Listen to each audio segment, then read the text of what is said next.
ਸਤਿ ਸ਼੍ਰੀ ਅਕਾਲ, ਤੁਸੀਂ ਵੇਖ ਰਹੇ ਹੋ ਜੀ ਪੰਜਾਬ ਹਰਿਆਣਾ ਹਿਮਾਚਲ। ਮੈਂ ਹਾਂ ਤੁਹਾਡੇ ਨਾਲ ਸ਼ਰਾਬਤ ਚੌਧਰੀ। ਵੇਲਾ ਸ਼ਾਰਟ ਐਂਡ ਸ਼ਾਰਪ ਖਬਰਾਂ ਦਾ।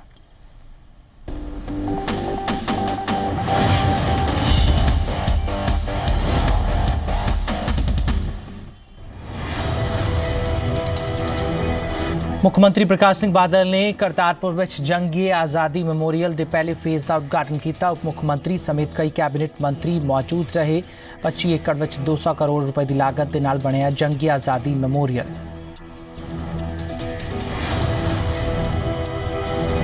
ਪੰਜਾਬ ਵਿੱਚ ਹੁਣ ਵੀ ਪਰਾਲੀ ਸਾੜਨ ਦਾ ਸਿਲਸਿਲਾ ਜਾਰੀ ਹੈ। ਕਿਸਾਨ ਰੋਕ ਦੇ ਬਾਵਜੂਦ ਪਰਾਲੀ ਨੂੰ ਅੱਗ ਲਾ ਰਹੇ ਨੇ ਤੇ ਕਿਸਾਨਾਂ ਦਾ ਕਹਿਣਾ ਹੈ ਕਿ ਉਹਨਾਂ ਦੇ ਕੋਲ ਕੋਈ ਬਦਲ ਨਹੀਂ ਹੈ।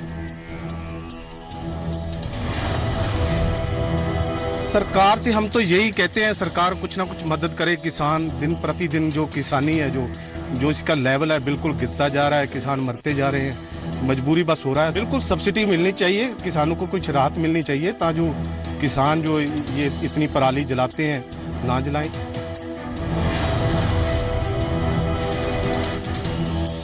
ਪਰਾਲੀ ਸਾੜਨ ਦੇ ਮਾਮਲੇ ਵਿੱਚ ਸੀਐਮ ਪ੍ਰਕਾਸ਼ ਸਿੰਘ ਬਾਦਲ ਦਾ ਬਿਆਨ। ਅਸੀਂ ਕਿਸਾਨਾਂ ਨੂੰ ਦਿੱਤੀਆਂ ਨੇ ਮਸ਼ੀਨਾਂ, ਫਿਰ ਵੀ ਫੂਕਦੇ ਨੇ ਪਰਾਲੀ। भाई इनको बथेरा बहुत कहते हैं कि ना जलाओ। हमने मशीनें भी दी हैं जी अच्छी तरह कटाई करने के लिए, पर कोई ना कोई गलती करते। प्रदूषण दिल्ली में होता है। दिल्ली सरकार आपके सिर पर मर रही है। हैं जी, दिल्ली सरकार आपको दोषी ठहरा रही है कि पंजाब का पोल्यूशन है वो दिल्ली में आ रहा है। दिल्ली को ये भी कहो अनाज भी आपको दे रहे हैं।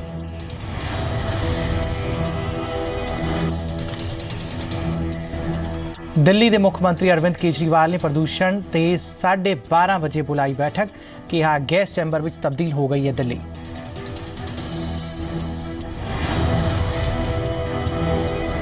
ਦਿੱਲੀ ਵਿੱਚ ਪ੍ਰਦੂਸ਼ਣ ਨੂੰ ਕੇਂਦਰ ਨੇ ਦੱਸਿਆ ਐਮਰਜੈਂਸੀ। ਪਰਾਲੀ ਸਾੜਨ ਤੇ ਲਗਾਮ ਲਾਉਣ ਦੇ ਲਈ ਸੋਮਵਾਰ ਨੂੰ ਪੜੋਸੀ ਮੁਲਕਾਂ ਦੇ ਚੌਗਿਰਦਾ ਮੰਤਰੀਆਂ ਦੀ ਬੁਲਾਈ ਬੈਠਕ।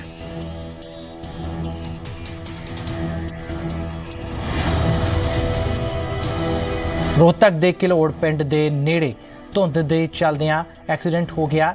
3 ਲੋਕਾਂ ਦੀ ਮੌਤ ਹੋ ਗਈ, ਕਈ ਜ਼ਖਮੀ ਹੋ ਗਏ। 30 ਤੋਂ ਵੱਧ ਗੱਡੀਆਂ ਆਪਸ ਵਿੱਚ ਟਕਰਾ ਗਈਆਂ।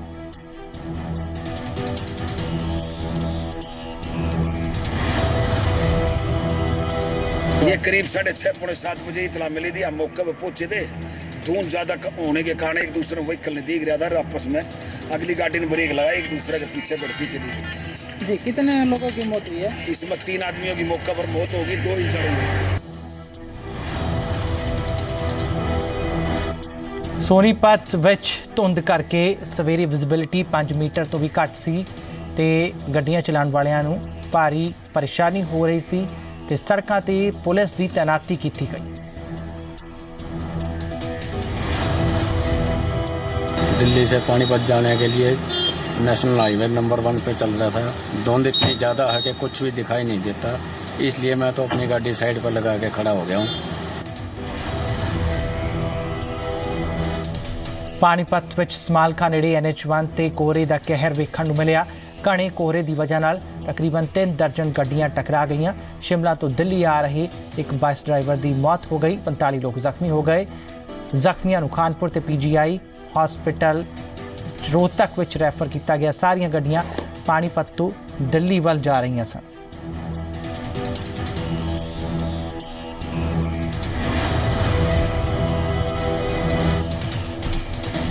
ਹੋਰ ਵਧਿਆ ਪੰਜਾਬ ਕਾਂਗਰਸ ਦਾ ਕੁਨਬਾ। ਆਮ ਆਦਮੀ ਪਾਰਟੀ ਦੇ 300 ਤੋਂ ਵੱਧ ਸਮਰਥਕ ਤੇ ਯੂਥ ਅਕਾਲੀ ਦਲ ਦਾ ਮਾਲਵਾ ਜ਼ੋਨ ਦਾ ਇੱਕ ਆਗੂ ਹੋਇਆ ਕਾਂਗਰਸ ਵਿੱਚ ਸ਼ਾਮਲ। ਕੈਪਟਨ ਅਮਰਿੰਦਰ ਸਿੰਘ ਨੇ ਕੀਤਾ ਸਵਾਗਤ।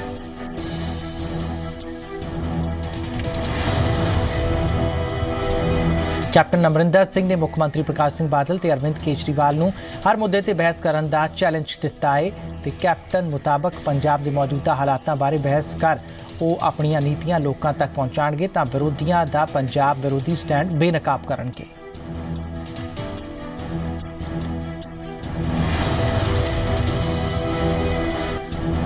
ਅਕਾਲੀ ਦਲ ਨੇ ਕੈਪਟਨ ਦੇ ਦਾਅਵੇ ਤੇ ਪਲਟਵਾਰ ਕੀਤਾ। ਕੈਬਨਿਟ ਮੰਤਰੀ ਦਲਜੀਤ ਚੀਮਾ ਨੇ ਕਿਹਾ ਕਿ ਕਾਂਗਰਸ ਮੁੱਖ ਮੰਤਰੀ ਬਾਦਲ ਦੀ ਸ਼ਖਸੀਅਤ ਤੋਂ ਘਬਰਾਈ ਹੋਈ ਹੈ ਤੇ ਨਾਲ ਹੀ ਉਹਨਾਂ ਕਿਹਾ ਕਿ ਚੋਣਾਂ ਤੋਂ ਪਹਿਲਾਂ ਦਲ ਬਦਲ ਲੱਗਿਆ ਰਹਿੰਦਾ। ਅਕਾਲੀ ਦਲ ਨੂੰ ਕੋਈ ਫਰਕ ਨਹੀਂ ਪਏਗਾ।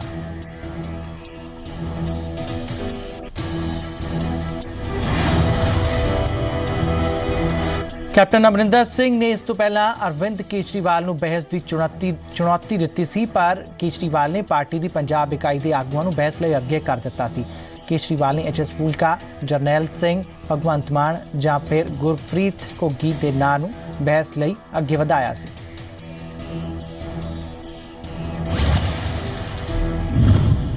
दस नवंबर ਨੂੰ ਸੱਦੇ ਗਏ ਸਰਬੱਤ ਖਾਲਸਾ ਦੀਆਂ ਤਿਆਰੀਆਂ ਦਾ ਜਾਇਜ਼ਾ ਲੈਣ ਤਲਵੰਡੀ ਸਾਬੋ ਪਹੁੰਚੇ ਅਕਾਲੀ ਦਲ ਅੰਮ੍ਰਿਤਸਰ ਦੇ ਮੁਖੀ ਸਿਮਰਨਜੀਤ ਸਿੰਘ ਮਾਨ ਕਿਹਾ ਸਰਬੱਤ ਖਾਲਸਾ ਕਰਨ ਤੋਂ ਰੋਕਿਆ ਗਿਆ ਤਾਂ ਕਰੜਾ ਵਿਰੋਧ ਕਰਾਂਗੇ। ਭਾਈ ਧਿਆਨ ਸਿੰਘ ਮਾਨ ਨੇ ਸਿੱਖ ਜਥੇਬੰਦੀਆਂ ਨੂੰ ਵੱਡੀ ਗਿਣਤੀ ਵਿੱਚ ਪਹੁੰਚਣ ਦੀ ਅਪੀਲ ਕੀਤੀ। SGPC ਦੇ ਨਵੇਂ ਪ੍ਰਧਾਨ ਬਣੇ ਕਿਰਪਾਲ ਸਿੰਘ ਬਡੂੰਗਰ ਸੀਨੀਅਰ ਮੀਤ ਪ੍ਰਧਾਨ, ਜੂਨੀਅਰ ਮੀਤ ਪ੍ਰਧਾਨ, ਜਨਰਲ ਸਕੱਤਰ ਤੇ 11 ਮੈਂਬਰੀ ਐਗਜ਼ੀਕਿਊਟਿਵ ਬਾਡੀ ਦਾ ਵੀ ਹੋਇਆ ਐਲਾਨ।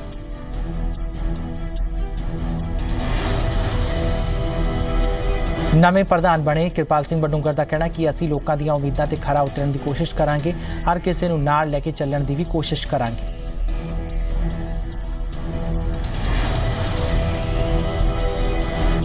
ਨਵੇਂ ਬਣੇ ਪ੍ਰਧਾਨ ਨੇ ਪਾਕਿਸਤਾਨ ਦੇ ਨਾਲ ਵਿਗੜੇ ਰਿਸ਼ਤਿਆਂ ਤੇ ਚਿੰਤਾ ਜਤਾਈ, ਛੇਤੀ ਤੋਂ ਛੇਤੀ ਜੱਥੇ ਭੇਜਣ ਦੀ ਪ੍ਰਕਿਰਿਆ ਸ਼ੁਰੂ ਕਰਨ ਦੀ ਮੰਗ ਕੀਤੀ। ਨਾਲ ਹੀ ਉਹਨਾਂ ਬੰਗਲਾਦੇਸ਼ ਵਿੱਚ ਵੀ ਸਿੱਖ ਜੱਥੇ ਭੇਜਣ ਦੀ ਗੱਲ ਕਹੀ।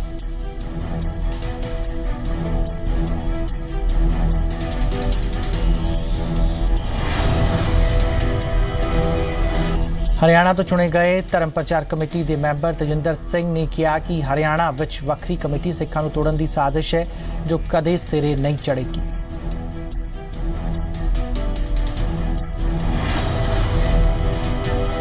PTT ਅਧਿਆਪਕਾਂ ਵੱਲੋਂ ਚੰਡੀਗੜ੍ਹ ਦੇ ਪੰਜਾਬ ਭਵਨ ਵਿੱਚ 3 ਦਿਨ ਤੋਂ ਜਾਰੀ ਹੈ high voltage drama. Mobile tower ਤੇ ਚੜ੍ਹੇ 2 ਅਧਿਆਪਕ 700 ITT ਅਧਿਆਪਕਾਂ ਦੀ ਛੇਤੀ ਭਰਤੀ ਦੀ ਮੰਗ ਕਰ ਰਹੇ।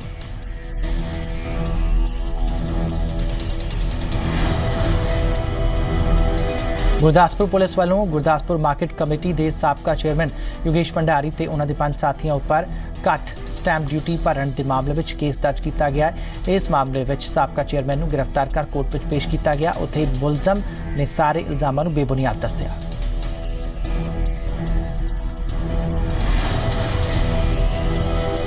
ਜਗਰਾਓਂ ਵਿੱਚ ਨਕਾਬਪੋਸ਼ ਬਦਮਾਸ਼ ਨੇ ਦੁਕਾਨ ਵਿੱਚ ਵੜ ਕੇ ਅੱਗ ਲਾਈ। CCTV ਵਿੱਚ ਕੈਦ ਹੋਈ ਵਾਰਦਾਤ ਪੁਲਿਸ ਕਰ ਰਹੀ ਹੈ ਮੁਲਜ਼ਮਾਂ ਦੀ ਭਾਲ।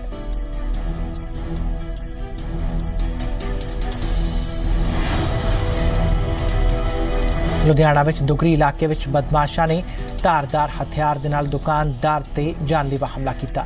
ਦੁਕਾਨ ਤੋਂ ਤਕਰੀਬਨ 2.5 ਲੱਖ ਰੁਪਏ ਲੁੱਟ ਕੇ ਫਰਾਰ ਹੋ ਗਏ। CCTV ਵਿੱਚ ਕੈਦ ਹੋਈ ਵਾਰਦਾਤ ਪੁਲਿਸ ਕਰ ਰਹੀ ਹੈ ਮੁਲਜ਼ਮਾਂ ਦੀ ਭਾਲ।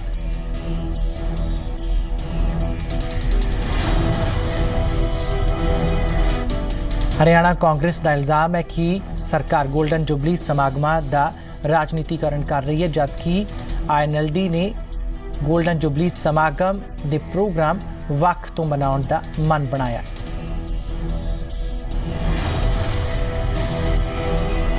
ਕੈਬਨਿਟ ਮੰਤਰੀ ਅਨਿਲ ਵਿਜ ਨੇ INLD ਤੇ ਕਾਂਗਰਸ ਤੇ ਨਿਸ਼ਾਨੇ ਲਾਏ, ਕਿਹਾ ਕਿ ਸਰਕਾਰ ਨੇ ਸੁਝਾਅ ਲੈਣ ਦੇ ਲਈ 2 ਦਿਨੀ ਵਿਸ਼ੇਸ਼ ਸੈਸ਼ਨ ਰੱਖਿਆ ਸੀ, ਪਰ ਕੁਝ ਲੋਕ ਰਾਜਨੀਤੀ ਕਰਨਾ ਨਹੀਂ ਛੱਡ ਸਕਦੇ।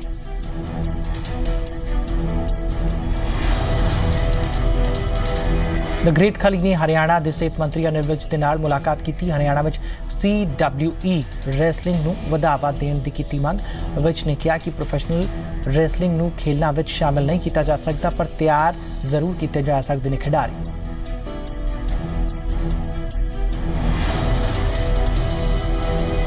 ਵਨ ਰੈਂਕ ਵਨ ਪੈਨਸ਼ਨ ਦੀ ਮੰਗ ਨੂੰ ਲੈ ਕੇ ਸੁਸਾਈਡ ਕਰਨ ਵਾਲੇ ਸਾਬਕਾ ਫੌਜੀ ਰਾਮਕਿਸ਼ਨ ਗਰੇਵਾਲ ਦੇ ਘਰ ਪਹੁੰਚੀ ਦਿੱਲੀ ਕ੍ਰਾਈਮ ਬ੍ਰਾਂਚ ਦੀ ਟੀਮ। ਜਾਂਚ ਲਈ ਕ੍ਰਾਈਮ ਬ੍ਰਾਂਚ ਦੀ ਟੀਮ ਪਹੁੰਚੀ ਰਾਮਕਿਸ਼ਨ ਗਰੇਵਾਲ ਦੇ ਘਰ। ਪਰਿਵਾਰ ਤੋਂ ਸੁਸਾਈਡ ਮਾਮਲੇ ਤੇ ਪੁੱਛਗਿੱਛ ਕੀਤੀ।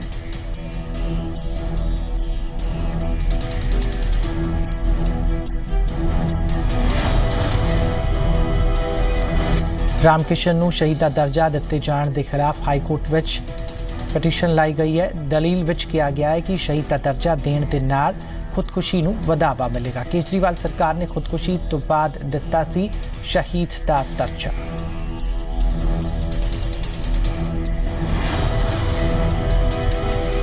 ਪਾਕਿਸਤਾਨ ਨੇ ਫਿਰ ਕੀਤੀ ਸੀਜ਼ਫਾਇਰ ਦੀ ਉਲੰਘਣਾ। ਜੰਮੂ ਕਸ਼ਮੀਰ ਦੇ ਪੁੰਛ ਵਿੱਚ ਸਰਹੱਦ ਪਾਰ ਤੋਂ ਫਾਇਰਿੰਗ ਵਿੱਚ ਇੱਕ ਜਵਾਨ ਹੋਇਆ ਸ਼ਹੀਦ, ਇੱਕ ਸਥਾਨਕ ਨਿਵਾਸੀ ਵੀ ਜ਼ਖਮੀ।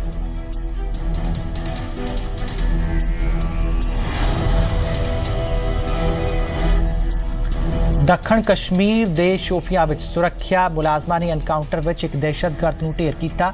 ਫੌਜ ਦਾ ਇੱਕ ਜਵਾਨ ਵੀ ਜ਼ਖਮੀ ਹੋਇਆ। ਹਿਜ਼ਬੁਲ ਮੁਜਾਹਿਦੀਨ ਦਾ ਮੈਂਬਰ ਸੀ ਵਸੀਮ ਅਹਿਮਦ ਖਾਂਡੇ।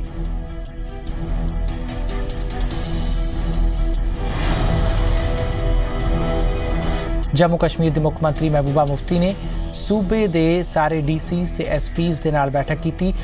ਮੀਟਿੰਗ ਵਿੱਚ ਸਕੂਲਾਂ ਵਿੱਚ ਅੱਗ ਲਾਉਣ ਸਮੇਤ ਕਈ ਮਸਲਿਆਂ ਤੇ ਚਰਚਾ ਹੋਈ।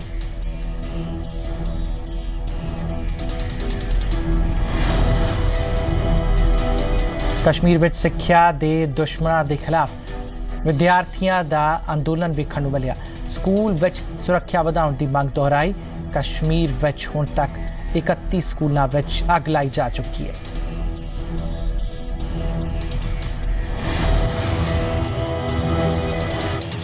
अगर हमारे आसपास ऐसा माहौल हो, क्या हम पढ़ पाएंगे, क्या हम स्कूल आ पाएंगे?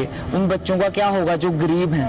लेकिन जो बड़े बड़े लोग हैं, जो बड़े बड़े पॉलिटिशियंस हैं, उनके बच्चे जो हैं वो उस हालात में रहकर भी विद्या ले रहे हैं, पढ़ाई ले रहे हैं। पिछले 3.5 महीने से कश्मीर में जो क्या कि स्कूल बंद हैं और वहाँ पे स्कूलों को जलाया जा रहा है और जो तालिब इल्म है वहाँ से पूरी तरह से तालीम हासिल नहीं कर पा रहे हैं। क्योंकि जिस तरह से इंसान अगर घर पर भी बैठ के किताबें पढ़ लेगा, लेकिन जो नॉलेज जो हमें तालीम स्कूल से हासिल होती है वो कहीं पे भी हासिल नहीं हो सकती। तालीम पे असर पड़ रहा है, वो प्रॉपर तालीम हासिल नहीं कर रहे हैं और जो अलगावादी लोग हैं वो उनको भटका रहे हैं। वहाँ पे आप जाकर पत्थर मारो। कश्मीर में स्कूल जलाए जा रहे हैं। हमारे जैसे जो ट्राइबल बच्चे हैं जो प्राइमरी स्कूलों में पढ़ते हैं, या ऐसे जो गरीब बच्चे हैं जो ट्यूशन वगैरह नहीं पढ़ सकते हैं, उन पे इस सिलसिले का बहुत बुरा असर पड़ रहा है। ਮੰਡੀ ਵਿੱਚ ਬਿਆਸ ਨਦੀ ਵਿੱਚ ਨਿੱਜੀ ਬੱਸ ਤੇ ਡਿੱਗਣ ਨਾਲ 18 ਲੋਕਾਂ ਦੀ ਮੌਤ ਹੋ ਗਈ, ਕਈ ਜ਼ਖਮੀ ਹੋ ਗਏ। ਰਾਹਤ ਤੇ ਬਚਾਅ ਕੰਮ ਜਿਹੜੇ ਸੀ ਉਹ ਕੱਲ੍ਹ ਪੂਰੇ ਕਰ ਲਏ ਗਏ। ਬਾਈਕ ਨੂੰ ਬਚਾਉਣ ਦੇ ਚੱਕਰ ਵਿੱਚ ਡਰਾਈਵਰ ਤੋਂ ਵਿਗੜਿਆ ਸੀ ਇਸ ਬੱਸ ਦਾ ਬੈਲੈਂਸ।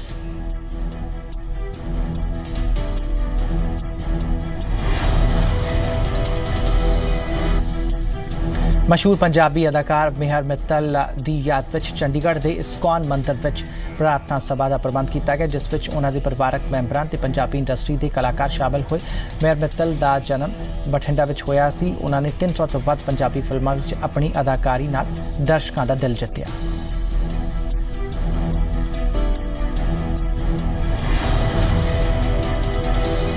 ਸਵੱਛ ਭਾਰਤ ਮਿਸ਼ਨ ਦੇ ਤਹਿਤ ਦੇਸ਼ ਦੇ 500 ਸ਼ਹਿਰਾਂ ਵਿੱਚ ਸਵੱਛ ਸਰਵੇਖਣ ਅਗਲੇ ਸਾਲ 4 ਜਨਵਰੀ ਤੋਂ ਸ਼ੁਰੂ ਹੋਵੇਗਾ। ਇਸ ਦੇ ਲਈ ਖੇਤਰੀ ਵਰਕਸ਼ਾਪ ਦਾ ਪ੍ਰਬੰਧ ਕੀਤਾ ਗਿਆ, ਜਿਸ ਵਿੱਚ ਉੱਤਰ ਭਾਰਤ ਦੇ 50 ਸ਼ਹਿਰਾਂ ਦੀਆਂ ਨਗਰ ਨਿਗਮਾਂ ਦੇ ਮੇਅਰ, ਕਮਿਸ਼ਨਰਜ਼, ਕਾਉਂਸਲਰ ਤੇ ਹੋਰ ਅਫਸਰਾਂ ਨੇ ਹਿੱਸਾ ਲਿਆ।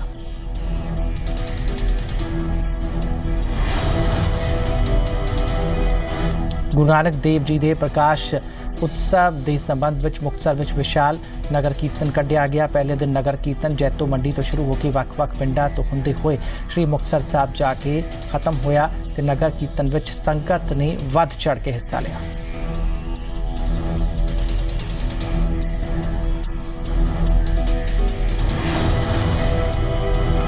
ਪੈਟਰੋਲ ਡੀਜ਼ਲ ਨੇ ਆਮ ਆਦਮੀ ਦੀ ਜੇਬ ਵਿੱਚ ਫਿਰ ਤੋਂ ਅੱਗ ਲਾ ਦਿੱਤੀ ਹੈ। ਪੈਟਰੋਲ ਵਿੱਚ 99 ਪੈਸੇ ਤੇ ਡੀਜ਼ਲ ਵਿੱਚ 86 ਪੈਸੇ ਪ੍ਰਤੀ ਲੀਟਰ ਦਾ ਇਜ਼ਾਫਾ ਹੋਇਆ। ਅੱਧੀ ਰਾਤ ਤੋਂ ਕੀਮਤਾਂ ਲਾਗੂ ਹੋ ਗਈਆਂ ਨੇ।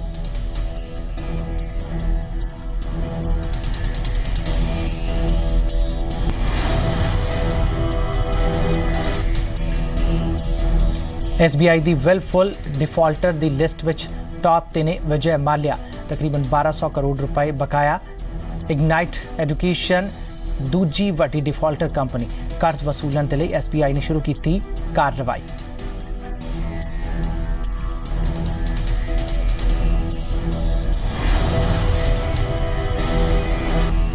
ਅੱਜ ਤੋਂ ਭਾਰਤ ਦੌਰੇ ਤੇ ਬ੍ਰਿਟੇਨ ਦੀ ਪ੍ਰਧਾਨ ਮੰਤਰੀ ਥੈਰੇਸਾ ਮੇ, ਰੱਖਿਆ ਸੌਦਿਆਂ ਤੇ ਕਾਰੋਬਾਰੀ ਰਿਸ਼ਤਿਆਂ ਤੇ ਰਹੇਗਾ ਜ਼ੋਰ।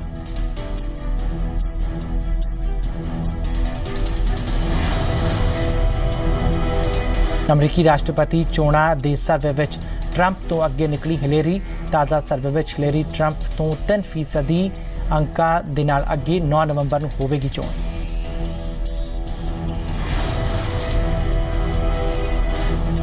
ਚੀਨ ਦੇ ਇੱਕ ਬਾਂਦਰ ਨੇ ਅਮਰੀਕੀ ਰਾਸ਼ਟਰਪਤੀ ਚੋਣਾਂ ਵਿੱਚ ਡੋਨਾਲਡ ਟਰੰਪ ਨੂੰ ਜਿੱਤ ਦੀ ਭਵਿੱਖਬਾਣੀ ਕੀਤੀ ਹੈ ਤੇ ਇਸ ਬਾਂਦਰ ਨੇ ਇਸ ਤੋਂ ਪਹਿਲਾਂ 2016 ਫੁੱਟਬਾਲ ਯੂਰੋਪੀਅਨ ਚੈਂਪੀਅਨਸ਼ਿਪ ਦੇ ਵਿਜੇਤਾ ਦੇ ਬਾਰੇ ਵਿੱਚ ਸਹੀ ਭਵਿੱਖਬਾਣੀ ਕੀਤੀ ਸੀ।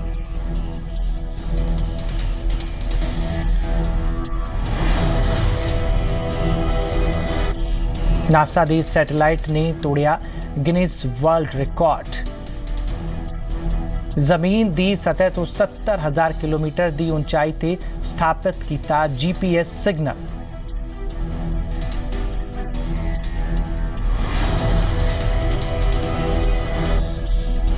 ओमान दौरे ते गए ब्रिटेन के प्रिंस चार्ल्स का शानदार स्वागत होया। राजधानी मस्कट विच प्रिंस चार्ल्स ने परंपरागत ओमानी डांस भी किया।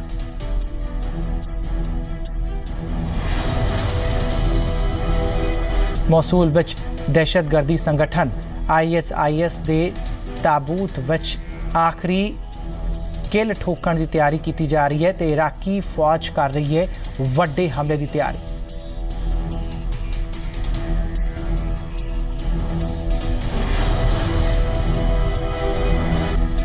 पड़ोसी ते हमला करने के मामले ਨੂੰ ਲੈ ਕੇ आदित्य पंचोली ਨੂੰ 1 साल की जेल की खबर है तो साल 2015 का मामला है। मुंबई की एक कोर्ट ने 20,000 रुपयों का जुर्माना भरने का हुक्म भी सुनाया।